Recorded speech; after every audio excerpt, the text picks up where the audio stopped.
Abraham Lincoln warned that the philosophy of the schoolroom in one generation will be the philosophy of government in the next. Would you like to know what's being taught in today's classrooms? Welcome to Say What? With attorney Mark Schneider and Pastor George Rosca Jr. They'll explore the issues facing children, parents, and society as a result of the public schools and the forces behind them. Say What is the radio program of Protect Our Kids, which seeks to inform and equip concerned citizens about the looming crisis in American education. So listen in as your hosts, Mark Schneider and George Rosca Jr., unpack the issues and organizations affecting our children. And now here's your hosts, Mark Schneider and George Rosca Jr. Hello everyone, I'm George Rosca. And I'm Mark Schneider. And we want to welcome you to today's episode 59 of Say What, where we talk about the threats to our children in the public school system. You know, except for today, we're going to take a break with precedent, aren't we, Mark? That's right, George. You know, given its importance, not to children necessarily in the public schools, so although it certainly does affect them indirectly, but to children, period, we felt we needed to raise awareness around this topic, which is the imminent potential overthrow of Roe v. Wade. And you know, Mark, to a certain degree, I do think that there is a nexus between the topic of abortion and public schools. And here's why. Because Planned Parenthood, who is the largest abortion provider in the United States, is actually one of the largest curricula providers of comprehensive sexuality education curricula. That's right. The public's really not aware of that fact. And in California, we also have in our Ed Code, the California Confidentiality Medical Act, right, which allows any student 12 years and over to go and get medical services confidentially without the consent of their parents or knowledge, and that could include an abortion. Absolutely could. And of course, George, since 1973, when Roe v. Wade was first passed, almost 70 million children have been lost to abortion in the United States of America. So that is 70 million children that have not come through the public school system because their lives were cut short and they weren't able to. But we have some promise now that may change, at least in some respect. So we thought it was important to talk about this topic today. And we should probably offer some background. Why are we talking about this? Well, as many of our listeners have probably heard, a draft opinion that was actually written on February the 10th by Samuel Alito, who ostensibly was given the rights to write the majority opinion in the case of Dobbs versus the Jackson Women's Health Organization out of Mississippi. So this was a case where they were trying to limit the ability to give abortion in Mississippi, and the Jackson Women's Health Center fought against that, and it ended up in the Supreme Court. Well, the opinion really just overturns Roe v. Wade in its entirety. And according to the opinion, it's a 5-4 majority opinion right now. The only one who's still on the fence is John Roberts. He's an ostensible conservative. He hasn't committed yet. We'll see what happens. And it's the majority opinion only. There were no dissents that were mentioned in this. But what's really key is, number one, John Roberts, who's the Chief Justice, he did say this was the majority opinion. It was authentic. So it wasn't a fake. But what's important to understand, it's not final. So This was an early draft. It was a first draft. And undoubtedly, there have been other drafts that have been circulated. The justices are still working on this. We don't know what the final decision is going to be, if it even is to overturn Roe, but it looks, George, very promising. Yeah, and it's crazy that this is the first time in history that there's been a leak like this from the Supreme Court? Yeah, I mean, there have been leaks before by certain things in the court. You know, maybe sentences out of decisions have been leaked before, but never has an entire majority opinion been leaked. The first time in history. Say what? Which tells you something about the state of our nation. Yeah. Look what's happening now. to our country. Never before in history have we had to put a fence around the Supreme Court. Mm-hmm. To my knowledge, George, not even during the Civil War was that required.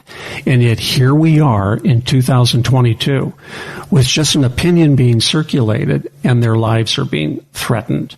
Moreover, lists were given out of the addresses of their homes, and protesters are now storming to intimidate the justices to hopefully turn around the opinion before the final is actually released.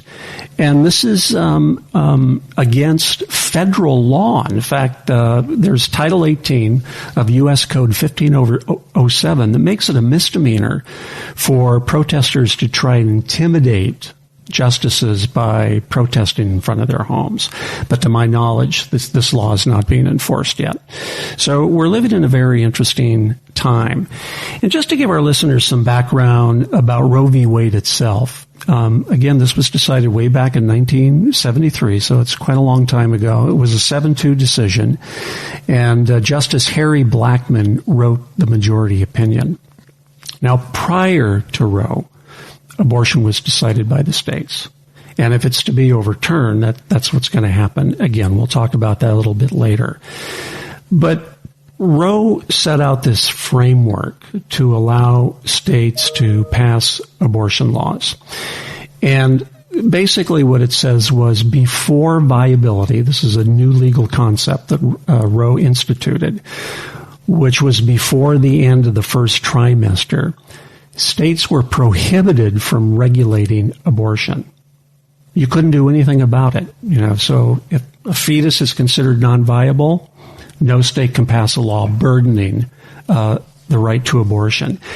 In the second trimester, states can regulate if reasonably related to the health of the woman. In the third trimester, now states can actually prohibit abortions, but only if it's necessary to save the life or health of the mother. So that was Roe v. Wade. That was 1973. Now, it was hoped in a case that was brought to the Supreme Court called Planned Parenthood versus Casey, that would be a chance for the Supreme Court, a reconstituted court, to overturn Roe. But as we know, George, that's not what happened. In fact, they doubled down on Roe. And this is 1992. And this was a case challenging Pennsylvania's 24-hour waiting period and some other provisions to make abortion more difficult. And the court basically ruled that no state can put what they call an undue burden on the right to choose prior to viability. That was Planned Parenthood versus Casey. So now we have this draft opinion that has been released, and I have read it. I think it is incredibly trenchant, and we thought it would be a good idea just to give our listeners sort of a preview, if this does turn out to be the opinion, what their justification is for overthrowing the case. All right. So this whole viability thing is being addressed in this new opinion? Yeah, it is. In fact, Lawrence Tribe, who is a constitutional scholar at Harvard Law School, and he's a known man of the left. Even he had problems with this notion of viability way back when Roe was first released. And he said, this is a completely subjective idea. What's magical about viability, where the court should give certain constraints to states after viability? Why should the court be concerned about? Why shouldn't the court be concerned about non-viable unborn children? So questions have been raised about Roe, for many, many years now, and the Alito Court is saying that abortion is nowhere named as a fundamental right in the Constitution. You won't find anything mentioned about abortion in the Constitution or the Bill of Rights. Mm-hmm. It's completely silent on this topic. But Roe found abortion to be a fundamental right under this doctrine known as substantive due process under the 14th Amendment. The substantive due process clause basically stands for the proposition that some things are so fundamental to liberty interest that even though they're not mentioned in the Constitution, everybody understands them to be fundamental rights. Marriage is one of those ideas. You won't find marriage in the Constitution. But there have been cases that have said there's no question that marriage is a fundamental right. So in Roe, the justices twisted and turned other court cases and the Constitution to find the right to kill an unborn child under the substantive due process clause, which Justice Alito said cannot really be found. In fact, there's a famous case, Glucksberg versus Washington, that says the test for substantive due process is that the right has to be deeply rooted in American history and tradition. Now, arguably, since 1973, you could make the argument that abortion is now rooted in American recent history anyway. Yeah. But when it was decided, George... It was not. It was not. And arguably is still not. It has been the most debated case in American history. So there is no long-term history or tradition around it. And for that reason, it doesn't stand scrutiny under substantive due process. But there were other reasons that Roe purported to find this right, namely under the right of privacy. And that goes back to some other cases. But again, privacy is an interest that really relates to anybody's understanding about keeping your private matters concealed. Your papers and effects and financial matters. It really strains credulity to find the right to kill an unborn child under a right to privacy. So Justice Alito poked holes in this theory as well. And then finally, in the Dobbs case, they were arguing that, well, you can't overturn Roe because it's precedent. And we have this legal doctrine called stare decisis, which means we have to honor prior court opinions of the court. But the truth, George, is that at least twice a year, the Supreme Court overturns old cases for new knowledge and new opinions, including some very famous cases. The most famous one being Plessy versus Ferguson, which was a case in 1896, which is infamous for the separate but equal decision. Blacks and whites should be separate, even though they're both equal. And that was overturned in 1954 by the Brown versus Board of Education case. It's been 49 years since Roe, and when Brown overturned Plessy, that was 58 years later. So there's certainly precedent for overturning bad decisions. So we'll see what happens. We expect the final decision to come out probably in June. It could be July, but then the question is, what happens if and when it's overturned? Well, as we've already mentioned, it would go back to the states. And there are 23 states currently that are banning abortion, and 13 of which have what are called trigger laws that are set. These are already laws on the books that if Roe is overturned, abortion will be automatically precluded in those states, which is really good news. So 23 plus 13, that's 30. 23 total, 13 of which. Yes, okay. That's correct. Okay. That's my understanding. There may be more. And of course, the landscape is going to change dramatically once Roe is overturned. California, George, is not going to be one of those states. That's right.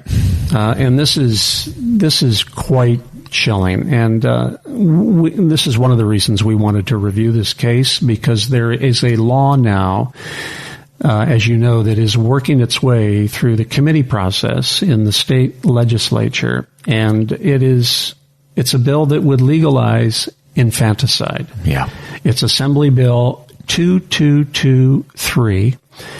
And this is just part and parcel of California legislatures and, unfortunately, George, even our governor, who want to make abortion in California, they want to make California a sanctuary abortion state. So if you're from another state, whether it be Texas or Florida or Kansas or Arkansas, that doesn't allow abortion, our state legislatures and governors saying, come to California. We're going to help you out. But the really chilling thing about 2223 is that it affects not only children in the womb, it affects children who are born. And Mark, can we help people understand, because it doesn't say anywhere kids who are born, but there is a word, and this is the key word that's being used in the law as drafted today. Yeah, this is very cagily crafted, yes, for a reason. They know that if they come out and just plainly state what their ambition is going to be, there would be hopefully such an uprising that they would not have a chance of passing such evil legislation. So they're using very technical terms that they're not defining, that can be defined later to allow people to do the worst thing possible.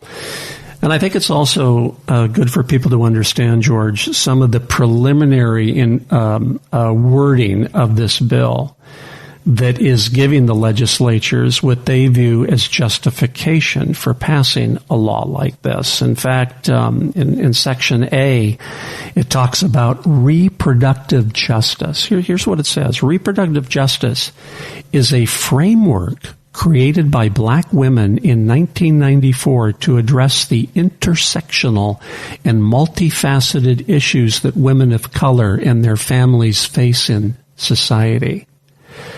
This is very ironic language because the black community has suffered more from abortion than any other ethnic group in the country. The black community has been decimated by abortion in this country. And to use this kind of language to somehow justify even more abortion, to me, is criminal, George. Yeah. But the language goes on to say, reproductive justice is the human right to control our bodies, sexuality, gender, work, and reproduction. So they kind of threw in the kitchen sink. And then finally, people also need to end pregnancies by abortion, including, get this, self-managed abortion. Say what? Which means ending one's own pregnancy outside the medical system. So you're talking about a woman who just decides, I need to do this.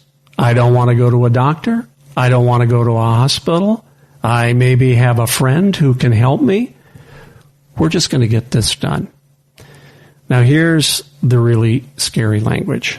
Notwithstanding any other law, a person shall not be subject to civil or criminal liability or penalty, or otherwise deprived of their rights under this article based on their actions or omissions with respect to their pregnancy or actual, potential, or alleged pregnancy outcome, including miscarriage, stillbirth, or abortion, or perinatal death due to a pregnancy-related cause. What is perinatal death? That's the first time I've heard of it. Well, it's undefined in this law, but perinatal refers to the time immediately preceding birth and immediately after birth. Usually in definitions up to 1 month after birth.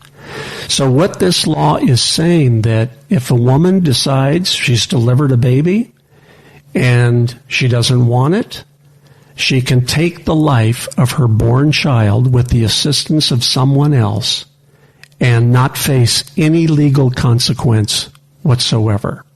Wow. Now let that sink in, listeners, for a while. Let that sink in. This is absolutely chilling. To think that a bill legalizing infanticide is actually been proposed in any jurisdiction in the United States of America itself is chilling. that is actually now working through the state legislative committee. And if things don't change, we'll go to the legislative floor for a vote, is a moral scandal. And the time to speak up about this is now. This is being debated as we speak. I agree, Mark. Especially to pastors, we really want to encourage you to inform the parents in your congregation, the constituents in your congregation. I know that we like to hide behind we're not political statements and things like that, but we have to be biblical. And when actually, I heard Pastor Jack Hibbs speak for the first time on this topic, and he's been taking the same approach of speaking to pastors and telling them, look, you probably haven't been ever to, to a rally or a protest on the state capitol, steps. But if there is ever a time to do it, it is now. So I highly encourage pastors to continue keeping a close watch on this, and whenever the next call to rally in Sacramento will be. That's right. In fact, there's a June 22nd March for Life in Sacramento that our listeners should be aware of, and they're welcome to attend that event.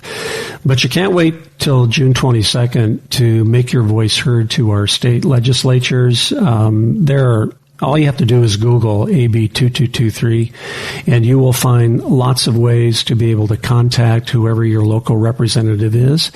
Write a letter. Get on the phone. Tell your friends about this.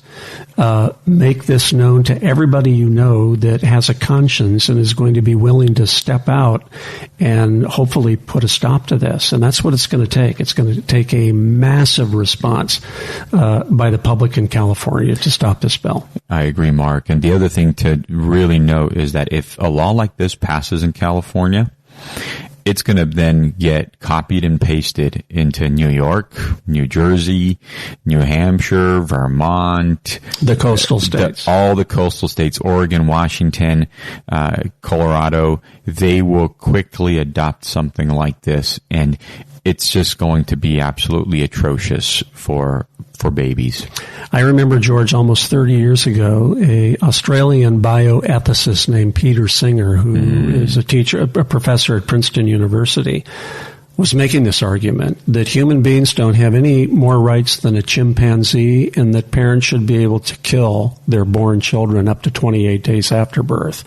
Now we are legislating this in the state of California.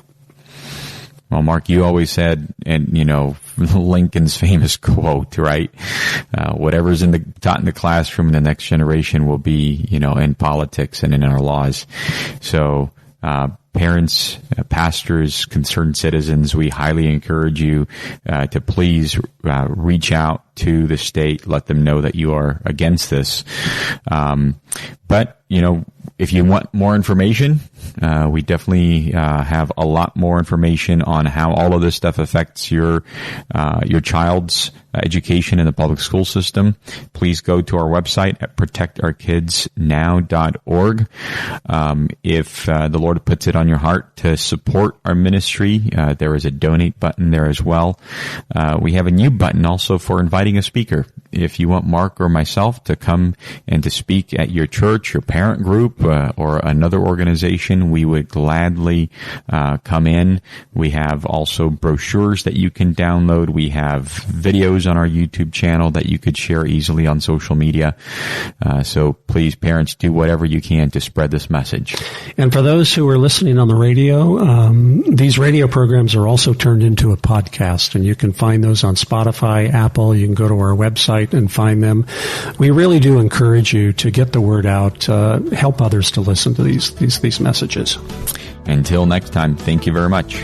You've been listening to Say What, the radio ministry of Protect Our Kids, where they seek to inform and equip concerned citizens about the crisis in American public education and the forces working against our children. Join us at this same time every Saturday as attorney Mark Schneider and Pastor George Rosca Jr. unpack the issues so that we can better safeguard our nation's children. For more information about this program or Protect Our Kids, email the show at info@protectourkidsnow.org. protectourkidsnow.org. That's info@protectourkidsnow.org. And join Mark and George right here next week at this same time for another episode of Say What.